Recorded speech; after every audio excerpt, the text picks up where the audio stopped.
हम आगे बढ़ते हैं। अब हम आगे बढ़ते हैं। क्या बोला गया, आर एक काम को, क्या बोला गया है, आर एक काम को 90 दिनों में पूरा कर सकता है। कुल काम का कितना प्रतिशत आर द्वारा 45 दिनों में पूरा किया जाता है? तो सिंपल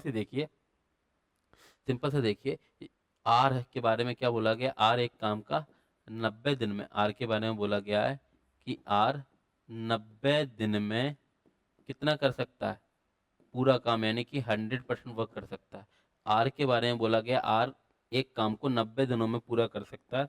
तो आर से पूछा गया है, पूछा गया है आपसे कि 45 दिन में करेगा, कितना करेगा? तो 90 दिन में 100, तो क्या करें ये 45 बन जाए? सर दो का डिवाइड अगर कर दें तो 45 बन जाएगा। तो आर 45 दिन में कितना करेगा? 45 दिन में कितना करेगा? 50% वर्क करेगा। आप आ रही बात समझ में? कितना करेगा? 50% करेगा। नहीं आ रही बात समझ में? आर 90 दिन में 100% करेगा, तो आधा यानी कि 45%, 45 दिन में कितना करेगा? 50% काम। आप आ रही है ये वाली बात समझ में? कुछ नहीं करना था हमें, डिवाइड करना है दो का। आ रही है ये वाली बात समझ में? अब हम आगे की तरफ बढ़ते हैं। देख लीजिए, बोर्ड मास का आपका तीसरा क्वेश्चन है साइंस से आज का। ठीक है ना, इसमें कुछ नहीं किया है, सिर्फ ब्रैकेट ब्रैकेट है, सब में छोटा छोटा ब्रैकेट, यानी कि 30, 33 और 7 40, इसका डिवाइड कर दो, क्या आ जाएगा? इंटू 22 और इंटू 25, 25 चौके 100, यानी कि 1000 और 22, क्या आ जाएगा? 22,000। ये सबसे आसान था। आ रहा है कि नहीं? आसानी आता है बेटा, ये पेपर इसलिए करा रहे हैं डिस्कस कि अगर हम जितने भी पेपर हुए हमारे, देखो हम ये नहीं कह रहे कि पूरे 60 हुए हैं, 53 हुए हैं, 60 के 60 करा दें। जितने संभव होंगे, 10 20 50 जितने भी हो जाएंगे, हम आपको पेपर सॉल्व करा देते हैं। तो उससे क्या, आपको थोड़ा आइडिया लग जाएगा कि हाँ एग्जाम में क्या आता है और मुझे कैसे अटेम्प्ट करना है। ठीक है ना, तो इसको देखना, आप मुझे अपने दोस्तों तक भी पहुंचाना जो भी एसएससी जीडी के लिए प्रिपेयर कर रहे हैं। ठीक है ना, चलिए आगे बढ़ते हैं। क्या बोला, एक परीक्षा में उपस्थित होने वाले, देखिए आप खुद देख रहे हो कि परसेंटेज का पार्ट कितना है। एक परीक्षा में उपस्थित होने वाले विद्यार्थियों की कुल संख्या में 93% विद्यार्थी उत्तीर्ण हुए, यानी कि 93%। 93% होता क्या है मेरा बेटा? 93/100 आ रहा है। यानी कि टोटल अगर 100 थे तो उसमें से पास कितने हैं? 93। तो बाकी के क्या रहे होंगे? फेल रहेंगे। कितने रहे होंगे? 7। और फेल कितने रहे हैं? 7 की वैल्यू क्या दे रखी है? 9275। तो काटा पीटी कीजिए, 7 से काट लीजिए, 7 से काट लीजिए, ये कितनी बार कट रहा? 7 एकम 7, 7 तेरह, 1391, 7 दूनी 14, 7 पंजे 25, यानी कि 1325 बार। हाँ, तो क्या पूछा गया परीक्षा में उपस्थित कुल विद्यार्थी, यानी कि टोटल पूछ रहा। तो क्या आ जाएगा? 1325 इंटू 100, यानी कि 132500। आ रही है बात समझ में? है क्या ऑप्शन में? हाँ। देख रहे हो आप लोग कैसे कैसे क्वेश्चन है। आप दो दो 5 5 सेकंड में क्वेश्चन सॉल्व कर सकते हो कि नहीं? आप कह रहे हैं कि दोबारा कराएं ये वाला क्वेश्चन, आवश्यकता नहीं है ना दोबारा कराने की, आप स्वयं ही देख लोगे कि नहीं? यस सर, आप देख लोगे। क्या बोला गया, एक वर्ष में सपना का औसत मासिक व्यय 3 महीनों के लिए 1100, अगले 5 महीनों के लिए 1000 और 4 महीनों के लिए इतना, और कुल वार्षिक। देखो आप चाहे जेएसएम भी लगा दो या फिर आप डायरेक्ट भी कर दो, पहले डायरेक्ट ही कर सकते हैं। डायरेक्ट ही करो। देखो 3 महीने में कितना कर दिया उसने? 11 दिया, 33 तो यहाँ खर्च कर दिया, प्लस अगले 5 महीनों में 5000 यहाँ खर्च कर दिया, प्लस अगले 4 महीनों में 48 तो यहाँ खर्च कर दिया। ठीक है ना, तो इसको 202, तो 5 5 10,000, और जहाँ के बजाय 10,000, 13,100, यानी कि ये तो उसका खर्चा है पूरे 12 महीने का। और सेविंग कितनी की गई है? 1300 सेविंग है, ये सेविंग की गई है। तो बच हुआ कितनी, यानी कि आय कितनी होगी उसकी? 14,400। जी कितने की है? 12 महीने की है। और उससे पूछा क्या? मासिक। मासिक यानी कि 12 का भाग कर दो, यानी कि 1200 रुपये मासिक है। अगर देखा जाए एवरेज क्या निकलेगा? 1200 रुपये। आ रही है ये वाली बात समझ में? आप चाहो तो, अगर मल्टीप्लाई नहीं कर रहे, आप अगर चाहो मल्टीप्लाई नहीं कर रहे हो, तो आप डायरेक्ट ऐसे कर सकते हो कि ये 3 महीने का है, ये 5 का है, ये 4 का है। इसमें कितना किया? 3 में 1100, और इसमें 1000 और इसमें कितना किया है 1200, ये एवरेज रहा है। तो मान लीजिए कि हर महीने कितना किया है, पार्टी की फी वाले है, मान लीजिए 1000 किया है, इनने कितना एक्स्ट्रा किया, 100 ज़्यादा किया है, कितने में 3 में, तो 300 एक्स्ट्रा यहाँ कर लिया। यहाँ कितना किया है 200 किया है, कितने में 4 महीने में, तो कितना 800 एक्स्ट्रा कर लिया। तो देखिए 1100 जी एक्स्ट्रा हो गया कि नहीं, अब 1000 के हिसाब से 12 महीने में 12,000 तो वो किया है, तो कितना कर लिया ये 13,100 कर लिया कि नहीं, ये खर्चा हो गया। सेविंग कितनी है, सेविंग है आपकी 1300 रुपये सेविंग है। तो टोटल क्या हुआ, अर्निंग कितनी है 14,400 है, कितने की 12 महीने की। तो यहाँ से भी क्या आएगा 1200 आएगा।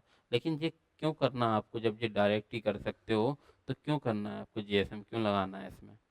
आ रही है ये बात समझ में। आगे की तरफ बढ़े, आगे की तरफ बढ़े। क्या बोला है, किसी धनराशि पर 40 वर्षों तक प्राप्त साधारण ब्याज उस धनराशि का कितना 2/5। आप जी देखिए मेरा बेटा 2/5, 2/5 की परसेंटेज वैल्यू आप सभी को अच्छे से याद होगी, क्या होता है मेरा बेटा 40% होता है कि नहीं।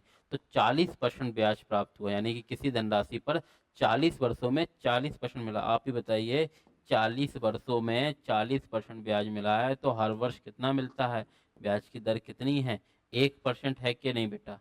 आ रही है ये बात समझ में। 2/5 का मतलब क्या होता है 40%, वो भी कितने वर्षों में मिला है 40 वर्षों में। तो 40 वर्षों में आपको 40 वर्षों में 40% मिला है, यानी कि प्रति वर्ष आपको 1% मिलता है कि नहीं। आ रहा है मेरा बेटा, ये बात समझ में आ रही है आप सभी को भली भांति रूप से। नेक्स्ट वाला क्या बोला गया है, नेक्स्ट वाला क्या बोला गया है, ए और बी दोनों 5,000 रुपये प्रति की दर से घड़ियां बेचते हैं। ए 25% का लाभ करता है, बी 10% की हानि। देख ए बी के क्रय मूल्य का अनुपात, यानी कि क्या बोला 5,000 रुपये प्रति दर से। आप देखोगे बुकलेट में ऐसे कितने क्वेश्चन पड़े होंगे आपके सेम एसपी के, यानी कि जे ए है कोई व्यक्ति और जे बी है। क्या बोला गया है, पहला वाला व्यक्ति क्या करता है 25% का लाभ, 25% की पैसे वैल्यू क्या होती है 1/4, यानी कि 4 की चीज 5 में। और क्या बोला 10% की हानि, दूसरा वाला क्या करता है 10% की हानि, यानी कि 10 की चीज 9 में। लेकिन क्या बोला है, विक्रय मूल्य तो समान है, यानी कि दोनों 5-5 हजार में बेचते हैं कि नहीं, प्रति घड़ी 5,000। तो हम क्या करें कि एसपी सेम हो जाए, कि सर अगर हम यहाँ पर 9 का मल्टीप्लाई कर दें और यहाँ पर अगर 5 का मल्टीप्लाई कर दें तो हमारा काम बन जाएगा। ये क्या हो जाएगा 9 चौक 36 और 9 पंजे 45, और ये क्या आ जाएगा 5 ढाई 50 और 5 नाम 45। जहाँ देख लीजिए अगर रुपया पूछा होता तो हम ये 45 बराबर 5,000 रुपये रखते, लेकिन नहीं, रुपया जब पूछा होता तो हम 45 की वैल्यू रखते 5,000, ये भी 45 की 5,000, ये भी 45 की 5,000 और निकालते। लेकिन उसने जो पूछा ही नहीं है, उसने क्या पूछा ए और बी के क्रय मूल्य का अनुपात, यानी कि जो सीपी था हमारा जेएसपी था, यानी कि ए और बी के क्रय मूल्य का अनुपात कितना है 36:50, यानी कि रेशियो क्या आएगा 18:25। आ रहा है मेरा बेटा, ये बात समझ में आ रही है आप सभी लोगों को भली भांति रूप से, आ पा रहा है कि नहीं। एक बार और बता दें मेरा बेटा, एक बार और बता देते हैं हम, एक बार और बता देते हैं।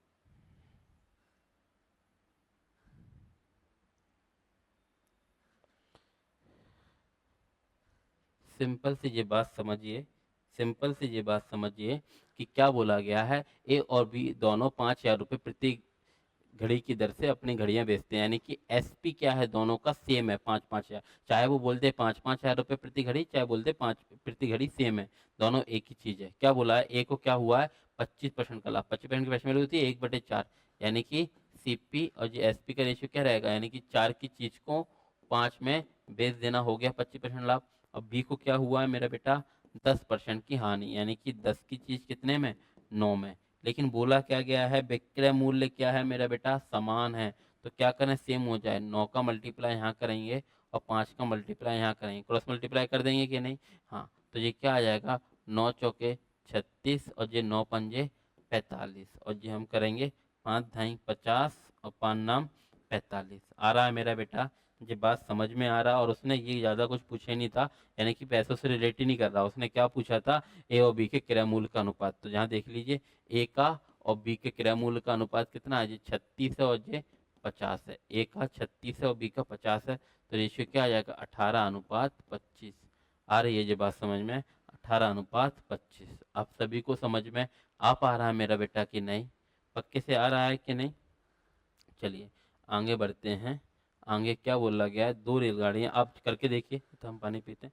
आप सभी को करके देखना है मेरा बेटा, आप सभी लोग करके देखिए।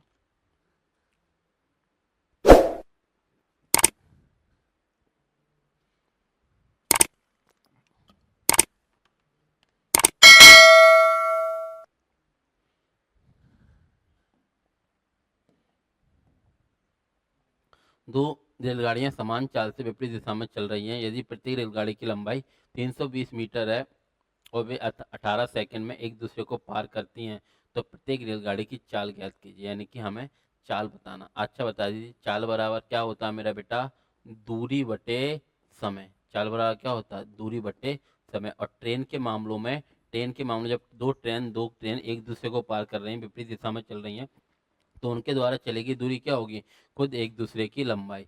दोनों क्या है, पहली भी 320 मीटर की है, दूसरी भी कितने की है, 320 की है। आ रहा है बात समझ में। और समय क्या लगा, 18 सेकंड। तो ये क्या आ जाएगा, 640 बटे 18 मीटर पर सेकंड है कि नहीं। और हम क्या करना है, हमें किलोमीटर प्रति घंटे करना है। तो क्या करेंगे, 18/5 का गुणा करेंगे। 18 से 18 कट जाएगा, 5 से ये कटेगा, दूनी 64 दूनी यानी कि 128 हो जाएगी कि नहीं। ये क्या है, दोनों की लंबाई दोनों समान विपरीत दिशा में, यानी कि अपोजिट डायरेक्शन में, यानी कि चालें क्या होंगी, V1 प्लस V2। तो ये V1 प्लस V2 की है, दोनों की सेम है, यानी कि दोनों की सेम है। तो ये क्या होगी, ये भी 64 होगी, तो ये भी 64 होगी कि नहीं, तभी तो 128 हो जाएगा। क्योंकि बोला गया है समान चाल से चल रही है, यानी कि 64 किलोमीटर प्रति घंटा है। आ रही है ये वाली बात समझ में बेटा, आ रहा है आप लोगों को समझ में। एक बार और मिटाल के बता दें, एक बार और मिटाल के बता दें, एक बार और मिटाल के बता दें। यहाँ से देख लीजिए मेरा बेटा,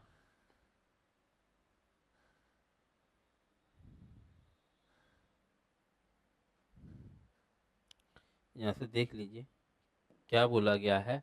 दो रेलगाड़ियां समान चाल से विपरीत दिशा में चल रही हैं, यानी कि ट्रेन क्या चल रही है, अपोजिट डायरेक्शन में चल रही है, यानी कि उनकी लंबाइयां तो जुड़ेंगी जुड़ेंगी, उनकी चालें भी जुड़ेंगी। तो और एक की लंबाई कितनी है, प्रत्येक की लंबाई 320 से 18 सेकंड में कर रही है, तो प्रत्येक की चाल ज्ञात करें।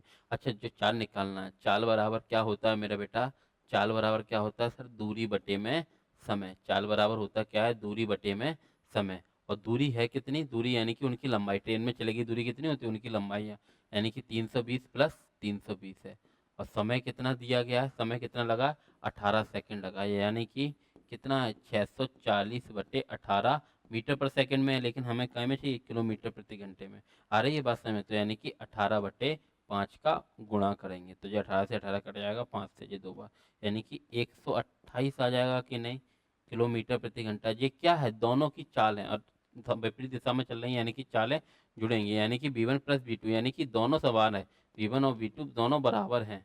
आ रहा है कि नहीं। तो ये क्या रही होंगी सर, 128 होने के लिए दोनों क्या रही होंगी, 64 रही होंगी कि नहीं, यानी कि प्रत्येक की चाल कितनी है, 64।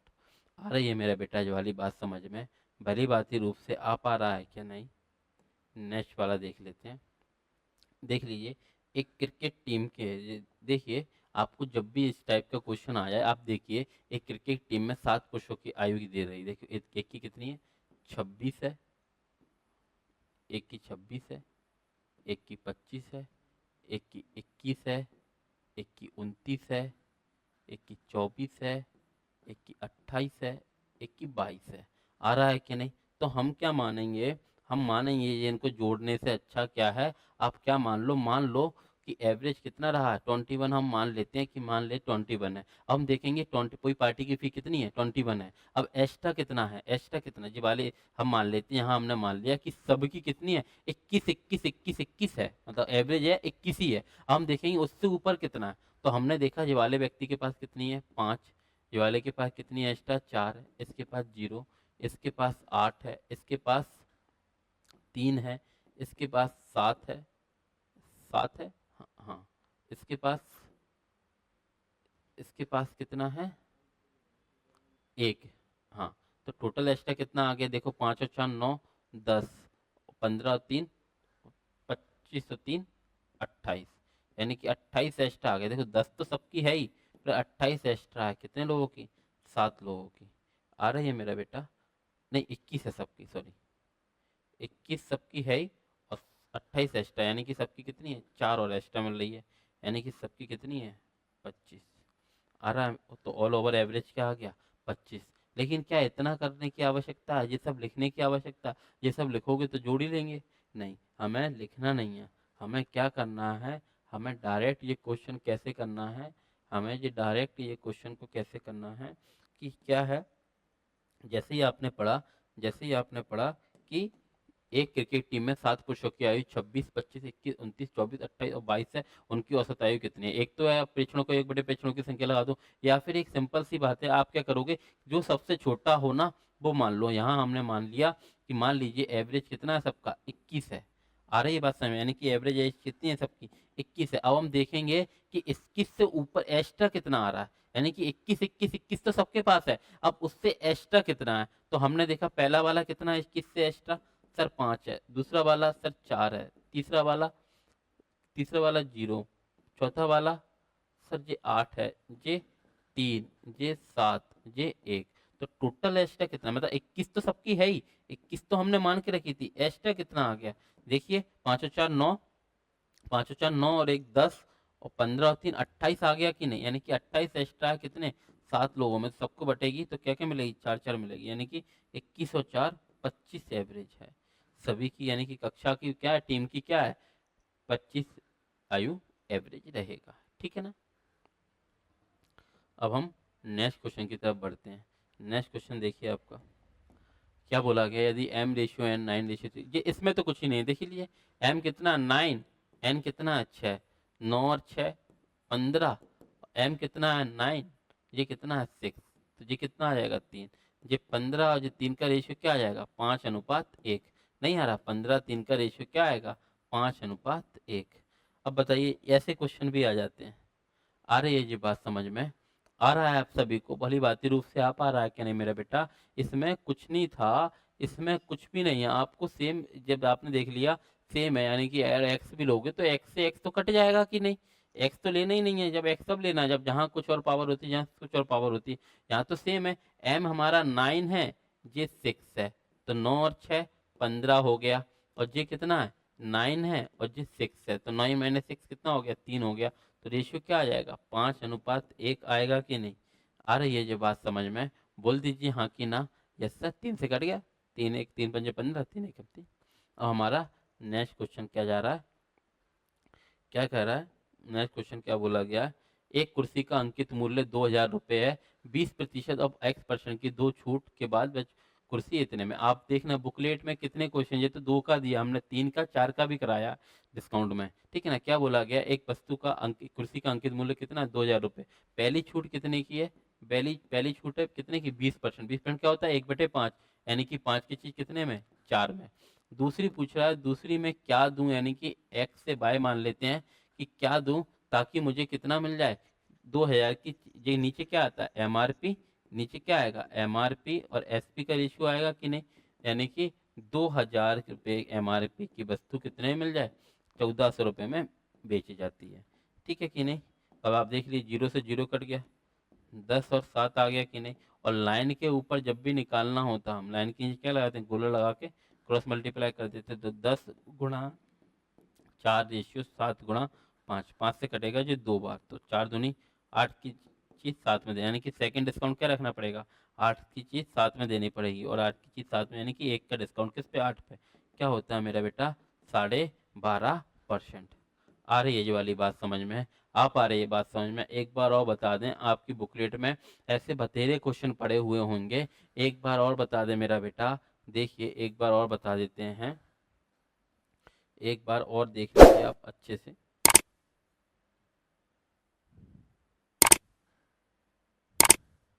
एक बार और देख लीजिए क्या बोला गया है, क्या बोला गया है कि एक कुर्सी का अंकित मूल्य 2000 रुपये, 20% और x% दो छूट के बाद 1400 रुपये में बेची जाती है। यानी कि हमने देखी पहली छूट कितने की 20%, 20% क्या होता है 5 की चीज़ 4 में दे देना। दूसरी छूट कितने की है, दूसरी छूट कितने की है मेरा बेटा, पूछा है दूसरी में कितने % की छूट है या दी गई है, तो इससे क्या हुआ है 2000 एमआरपी की वस्तु, यानी कि एमआरपी उसका कितना है 2000, और कितने में अवेलेबल हो रही है 1400 में अवेलेबल हो रही है। तो हमने देखा काटा पीटी कर दी, तो 0 से 0 चला गया, 2 से गया 10 रेशियो 7 आ गया। और ये ऊपर वाला, जब भी लाइन के ऊपर आपको कुछ निकालना हो, जब भी लाइन के ऊपर कुछ निकालना हो तो लाइन के नीचे गोला लगा के क्रॉस मल्टीप्लाई कर लिया, यानी कि 10 गुणा 4 रेशियो 7 गुणा 5 आ रही है। तो 5 से ये कटेगा, 2 बार जाएगा, तो 4 दूनी 8 की चीज 7 में कितने का डिस्काउंट आ रहा है? 1 का। किस पे? 8 पे। यानी कि परसेंटेज वैल्यू क्या होती है? 1/8 की 12.5%। आ रही है मेरा बेटा? ये बात आप लोगों को समझ में आ रही है? इसी के साथ आपका ये वाला पेपर खत्म हो गया। आप आ रहा है बेटा? देखिए, अगर देखा जाए, हमारे एंड से देखा जाए पेपर, अगर आप अटेम्प्ट वाला पेपर देखोगे तो आप 15 मिनट आपके लिए मैक्सिमम है पेपर अटेम्प्ट करने के लिए। यहाँ हमने एक एक चीज़ लिखी है, एक एक चीज़ बताई है, तो इतना टाइम लगा है। आप लोग क्या करना है, इसको 2 से 3 बार देखना, ठीक है ना? जितना भी होगा पेपर हम डिस्कस करा रहे हैं अभी आपको, आप 2 से 3 बार देखना। अगर हमने 20 पेपर भी डिस्कस करा दिया, 30 भी डिस्कस करा दिए, तो आप 3 3 बार देखोगे तो 90 बार देख जाओगे।